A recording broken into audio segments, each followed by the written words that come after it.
Welcome back to my channel, and if you are visiting this space for the first time, you are also highly welcome. In this lecture, we'll be looking at the Palmaris Longus. If you try to use this image by the side, this is where we have the anterior compartment of the forearm region. We know that muscles in this region are divided into the superficial layer, the intermediate layer, and also the deep layer. We've tried to highlight this in our previous lecture on the muscles of the forearm. If you've not checked up that lecture, please kindly go and do so. Now going back to the image on this side, this is where we have the Palmaris Longus parallel in red. And if you try to put this image in its correct anatomical position, this is the medial side, and this other side here is the lateral side. If you look deep on the medial edge of the anterior compartment of the forearm region, we have the flexor carpa ulnaris, and this is what is highlighted in black. And this is located on the medial side of the Palmaris Longus. If you go to the lateral side of the Palmaris Longus, we have the flexor carpa radialis, and this is what is also highlighted in black. So you see that the Palmaris Longus is sandwiched or positioned between the flexor carpa radialis and also the flexor carpa ulnaris. We've tried to also describe this in details in our previous lecture on the muscles of the forearm. Going through this lecture, we'll be describing the details on the origin and insertion sites of the Palmaris Longus, and also including some other important details that you should know as students of anatomy.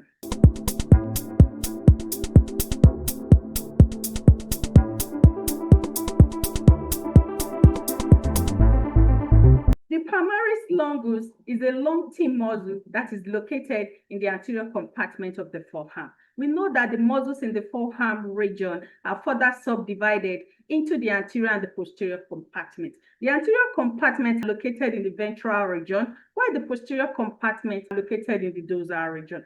Going back to the muscles in the anterior compartment, we know that the muscles in this region are further subdivided into the superficial, the intermediate, and also the deep layer. So one of the muscles in the superficial layer in the anterior compartment of the forearm region is the Palmaris Longus. This muscle is seen to be long in terms of its orientation. It is absent in about 15% of the population, even though the action of this muscle is not really missed, because we have some other muscles within the flexor compartment that contribute to flexion of the hand at the wrist. We've also tried to describe these muscles in our previous class on the muscles of the forearm. We try to use this image by the side. This is where we say we have the Palmaris Longus. So you see this muscle finally around the inferior region. It is said to be inserted on two tendinous sheets in the anterior region of the wrist and also the anterior region of the hand, which of course is referred to as the palm. And this is where the name is being drafted from. And also because of the fact that this muscle is long in its orientation. So you see that the Palmaris Longus travels distally, where it is finally seen to be inserted on two tendinous sheets. One is located in the anterior region of the wrist, and the other is located in the anterior region of the palm. If we try to use this lower image, this is where we have one of the tendinous sheets in the anterior region of the wrist, where it takes part of its insertion site. Also, this is the second tendinous sheet that is located in the anterior region of the hand, which is the palm, where it also takes its second insertion point. This will be describing in details as we go through with this lecture. It's also important for us to add that the Thompson's test can be used to establish that one has a Palmaris Longus. Don't forget, when we started with this slide, we said that the Palmaris Longus is not seen in all individuals. It is seen in about 15% of population. And this test is done by flexing the fist.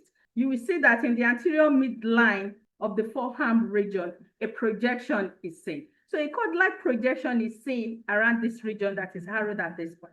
So if this kind of presentation is seen when this action is taken, it means that that individual has the Palmaris Longus. So you can quickly take this test to establish this.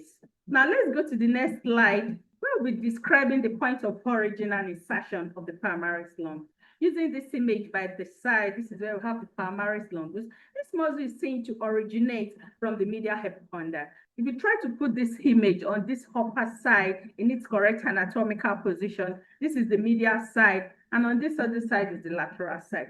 The medial epicondyle is located on the medial side, and this is what is harrowed at this point. The medial epicondyle also creates a common site for the flexor muscle. We have other flexor muscles in the anterior compartment of the forearm, which are seen in both the superficial and the intermediate layer.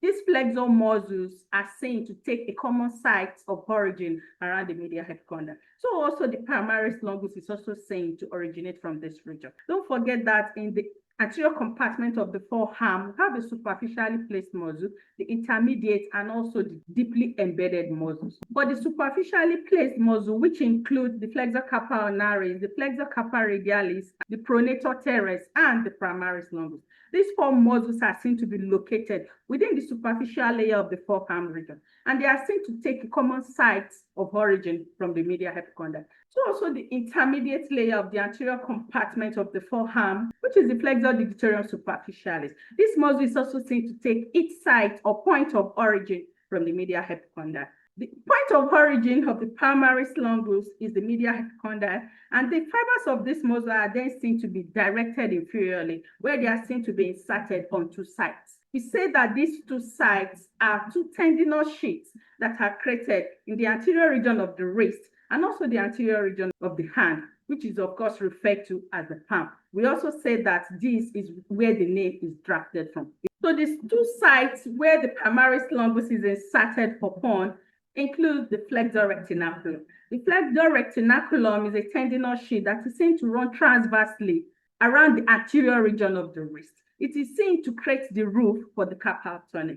So if you try to use this image on the upper side, this is where we have the flexor retinaculum. This flexor retinaculum, you see that it runs transversely, and it is seen to also create a point of insertion for the tendon of the palmaris longus. There is a particular pattern by which some of the fibers of the tendon of the palmaris longus are inserted on the flexor retinaculum. We try to use this image for a better understanding. This is where we have the flexor retinaculum, and this is where we have the tendon of the palmaris longus. If you look deep, you see that as the tendon of the palmaris longus drives more distally, and around this region, some of the fibers of the tendon of the palmaris longus are seen to merge or insert on the flexor retinaculum, while the remaining fibers are seen to further descend inferiorly, where they will finally be inserted on palmar aponeurosis, which of course is the second insertion site. And this is where we have the palmar aponeurosis here carried in yellow. Palmar aponeurosis is a triangular tendinous sheet that is located in the anterior region of the hand.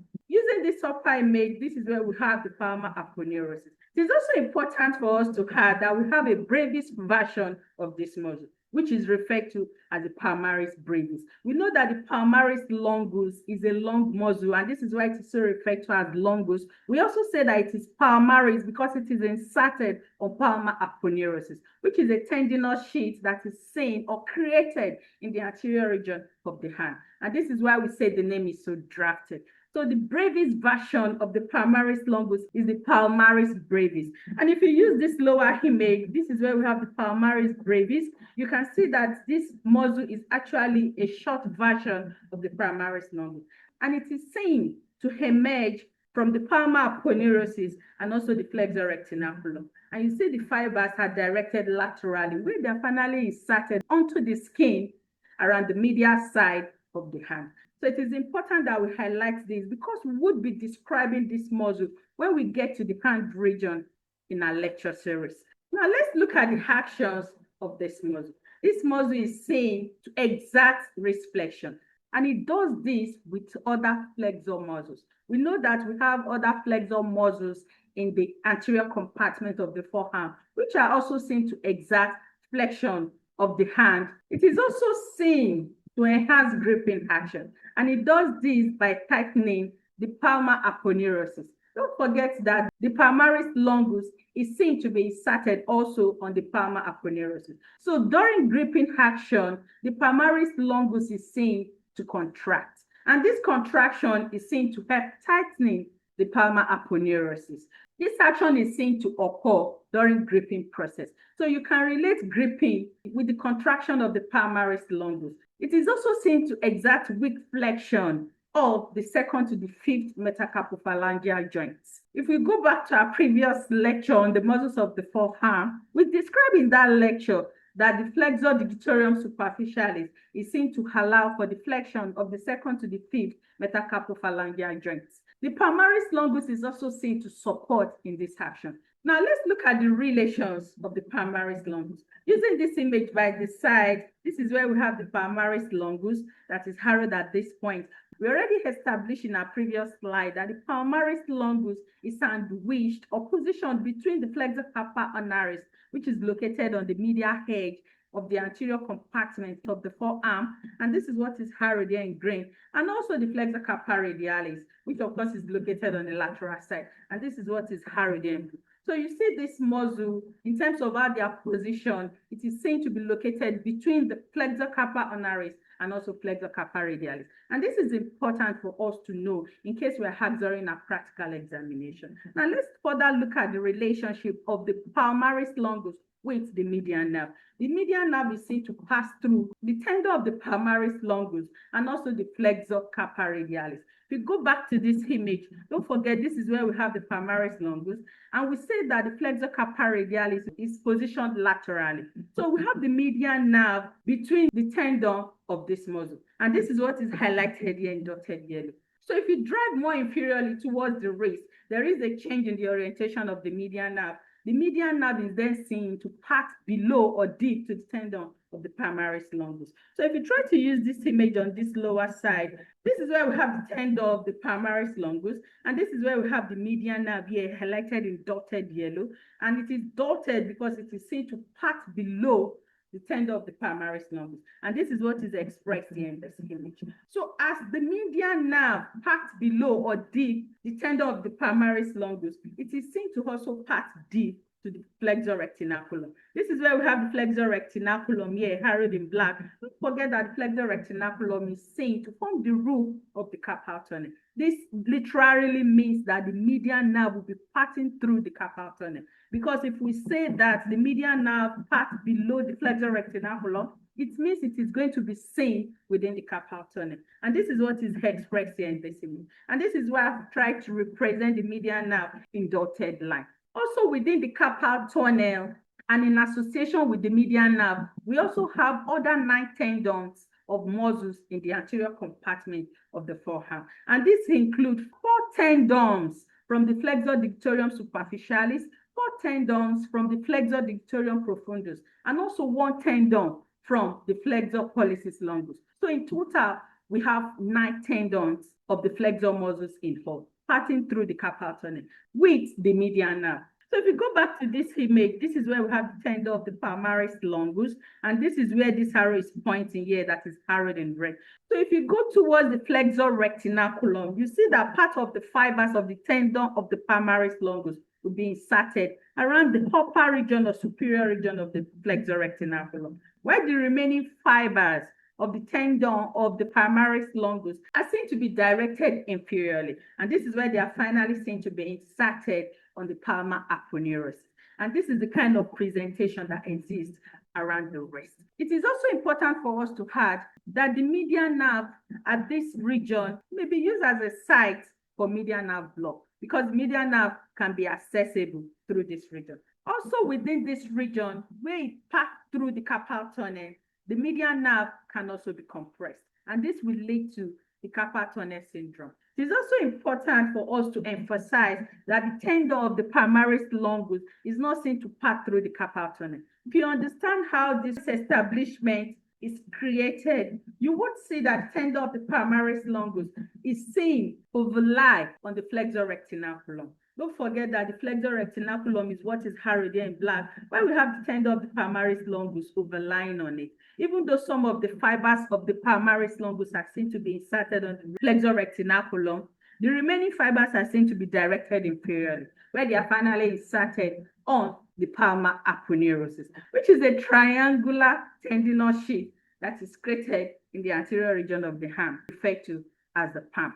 So all the 9 tendons that we initially highlighted, including the median nerve, are seen to pass through the carpal tunnel and not the tendon of the Palmaris Longus, as the tendon of this muscle is seen to be lying over the flexor retinaculum. And I hope that this is understandable. So now let's look at the innervation and blood supply of the Palmaris Longus. The Palmaris Longus is innervated by the median nerve, and we know that the median nerve is what provides innervation for the majority of muscles that are located in the anterior compartment of the forearm. The blood supply of the Palmaris Longus is from branches from the ulnar artery. And we know that the ulnar artery is one of the terminal branches from the brachial artery. So thanks for watching this video. I hope you find this useful. Bye.